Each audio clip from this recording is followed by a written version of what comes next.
Indian navy Andaman and Nicobar island చుట్టూ rounds వేస్తూ ఉన్నారు. ఇంతలో సడన్గా నేవీ షిప్ ఒక సిగ్నల్ని అందుకుంది. అందులో మార్స్ కోడ్లో హెల్ప్ అని మెసేజ్ని పంపారు. వెంటనే మెసేజ్ డీక్రిప్టర్ షిప్ క్యాప్టెన్కి ఇలా చెప్తాడు, సార్, అండమాన్ అండ్ నికోబార్కి దగ్గరలో ఉన్న బ్యారన్ ఐలాండ్ నుంచి ఒక సిగ్నల్ వచ్చింది. దాన్ని డీక్రిప్ట్ చేశాక తెలిసిందేంటంటే అది హెల్ప్ మెసేజ్. వెంటనే క్యాప్టెన్ కంట్రోల్ రూమ్కి ఫోన్ చేసి ఏమైనా గవర్నమెంట్ డిపార్ట్మెంట్స్ ఆ ఐలాండ్కి వెళ్ళారా అని కనుక్కుంటారు. అయితే 5 జియోలాజిస్టులు అక్కడ హ్యాబిటెంట్స్ ఇంకా న్యాచురల్ రిసోర్సెస్ గురించి రీసెర్చ్ కోసం ఒక వారం క్రితం వెళ్ళారు అని చెప్తారు. దాంతో నేవీ వాళ్ళు రెస్క్యూకి ఆ బ్యారన్ ఐలాండ్కి వెళ్తారు. అక్కడ ఒక రీసెర్చ్ సెంటర్ ఉంటుంది. అందులోకి వెళ్ళి ఎతికితే అక్కడంతా మనిషిని తిని విడిచిపెట్టిన అస్థిపంజరాలు 2 వేరువేరు రూముల్లో ఉన్నాయి. అయితే మిగతా 3 కోసం వెతకడం ప్రారంభించారు. అప్పుడే రీసెర్చ్ సెంటర్లోని ఫ్రిడ్జ్లో ఏదో వెలుతురు వస్తుంది. ఏంటా అని నేవీ వాళ్ళు ఓపెన్ చేసి చూస్తారు. అప్పుడు అందులో ఈ టీంకి లీడర్ అయిన దుష్యంత్ చేతిలో ల్యాంటర్న్ పట్టుకొని ఫ్రిడ్జ్ లోపల దాక్కున్నాడు. కానీ స్పృహ కోల్పోయాడు. తరువాత ఆ రీసెర్చ్ సెంటర్ అంతా వెతుకుతారు. అక్కడ కేవలం 2 క్రిస్టల్స్ లాంటి ఎర్ర రాళ్ళు పెద్దవి దొరికాయి, అంతే. దుష్యంత్ని రెస్క్యూ చేసి నేవీ వాళ్ళు ఆ ఐలాండ్ విడిచి వెళ్ళిపోయారు. అసలు దుష్యంత్ ఆ ఫ్రిడ్జ్లో ఎందుకు దాక్కున్నాడు? అసలు వాళ్ళ టీంకి ఏమైంది? తెలుసుకోవాలి అంటే ఈ వీడియోని పూర్తిగా చూడండి. మీరు కనుక మన ఛానల్కి కొత్తవారైతే మన ఛానల్కి సబ్స్క్రైబ్ చేసుకొని జెన్జీ ఫ్యాంటాస్టిక్ ఫ్యామిలీలో జాయిన్ అవ్వండి. ఇంకా కథలోకి వెళ్తే,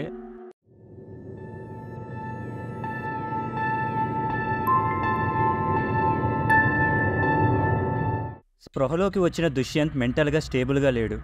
చిన్న చితకా సౌండ్స్కి కూడా భయపడేవాడు. దాంతో డాక్టర్లు కూడా దుష్యంత్ని వెంటనే వాళ్ళ టీంకి తనకి ఏం జరిగింది అని అడగలేదు.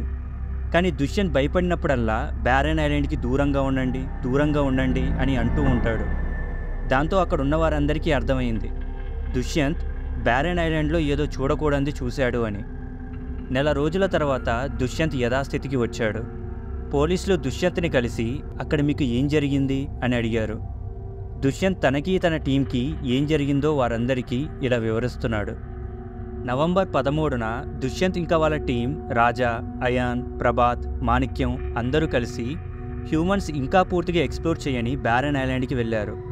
అక్కడ దిగగానే వెంటనే రీసెర్చ్ క్యాబిన్ని కట్టడం ప్రారంభించారు.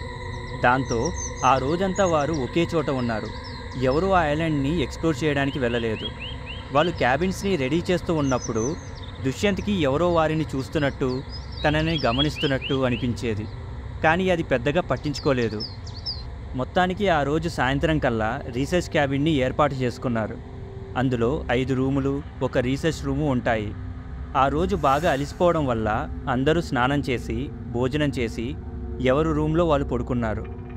తెల్లారాక అందరూ రెడీ అయ్యి ఐలాండ్ని ఎక్స్ప్లోర్ చేయాలి. అయితే అందరూ ఒకేసారి ఎక్స్ప్లోర్ చేయకూడదు. ఇద్దరిద్దరుగా ఐలాండ్కి వెళ్ళి ఎక్స్ప్లోర్ చేయాలి. మిగతా వారు క్యాబిన్లో రీసెర్చ్ చేస్తారు. ఎవరైనా క్యాబిన్ నుంచి వెళ్ళాలి అంటే ఎవరో ఒకరికి చెప్పి బయటికి వెళ్ళాలి. అదొక ప్రోటోకాల్.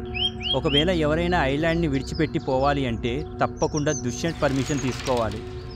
రెండో రోజు ఎక్స్ప్లోరేషన్లో భాగంగా దుష్యంత్ రాజా ఇంకా అయాన్ని పంపుతాడు. సాయంత్రానికి వారు ఎంతో ఎక్సైటింగ్గా తిరిగి వచ్చారు.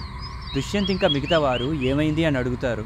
అప్పుడు వారు 2 ఎర్ర రాళ్ళని చూపించి, ఈ రాళ్ళు భూమి మీద ఎవరూ ఇప్పటి వరకు కనిపెట్టలేదు, వీటిని మనమే కనిపెట్టాము అని సంతోషంగా చెప్తారు. వెంటనే రాజా ఇంకా అయాన్ రీసెర్చ్ క్యాబిన్లో రీసెర్చ్ ప్రారంభిస్తారు. ఆ రోజు రాత్రి అవుతుంది. దుష్యంత్ ఇంకా మిగతా వారు రాజా ఇంకా అయాన్ని అన్నం తినడానికి పిలుస్తారు. వారిద్దరూ నించొని ఆ రాళ్ళను చూస్తూ ఉన్నారు. దుష్యంత్ మాట విని వెనక్కి తిరిగి తల అడ్డంగా ఊపారు. దాంతో వాళ్ళకి ఆకలి లేదేమో అని దుష్యంత్ ఇంకా మిగతా వారు మాత్రమే అన్నం తింటారు. దుష్యంత్ పడుకోవడానికి వెళ్లే ముందు రాజా ఇంకా అయాన్ని చూస్తాడు. వాళ్ళిద్దరూ కదలకుండా నుంచొని అదే పదిగా ఆ ఎర్ర రాళ్ళను చూస్తూ ఉంటారు. దుష్యంత్ వారితో ఏమీ మాట్లాడకుండా పడుకుండిపోతాడు. తెల్లారాక దుష్యంత్ రెడీ అయ్యి టిఫిన్ తినడానికి వెళ్తూ ఉంటాడు. రాజా ఇంకా అయాన్ నిన్న ఎక్కడైతే నుంచొని ఉన్నారో అక్కడే నుంచొని ఎర్ర రాళ్ళను చూస్తూ ఉన్నారు. దుష్యంత్ రాజా ఇంకా అయాన్ని పిలిచి టిఫిన్ చేశారా అని అడుగుతాడు. దానికి రాజా ఇంకా అయాన్ తిన్నాము అన్నట్టు తల ఊపారు. సరే అనుకొని దుష్యంత్ మిగతా వారితో కలిసి టిఫిన్ చేస్తాడు. ఈరోజు ప్రభాత్ ఇంకా మాణిక్యం ఎక్స్ప్లోర్ చేయాలి. దాంతో వాళ్ళిద్దరూ బయలుదేరుదామని అనుకుంటారు. కానీ రాజా ఇంకా అయాన్ కనపడకపోవడంతో ఎవరికీ చెప్పకుండా వారిద్దరే వెళ్ళినట్టున్నారు అని అనుకొని ప్రభాత్ ఇంకా మాణిక్యం ఎక్స్ప్లోర్ చేయడం విరమించుకుంటారు.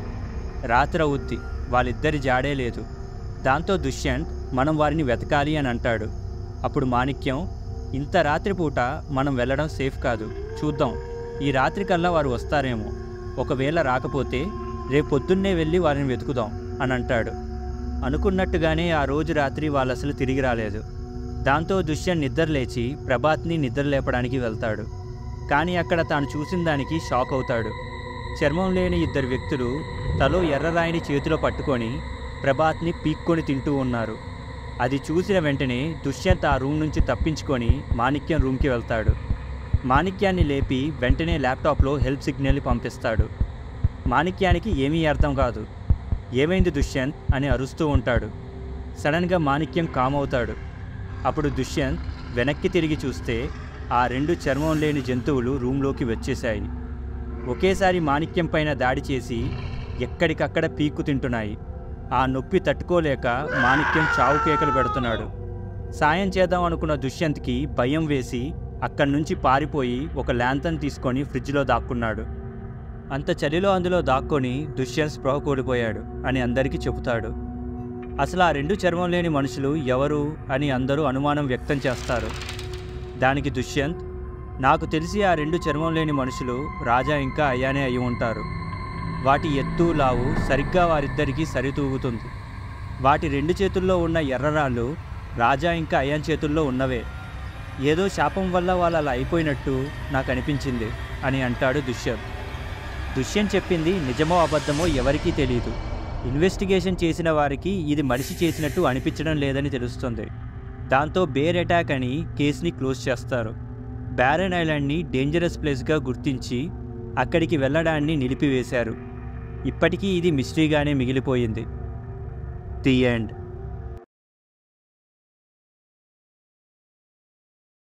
మీకు స్టోరీ నచ్చినట్లయితే ఈ వీడియోకి లైక్ చేసి షేర్ చేసి కామెంట్ చేయండి.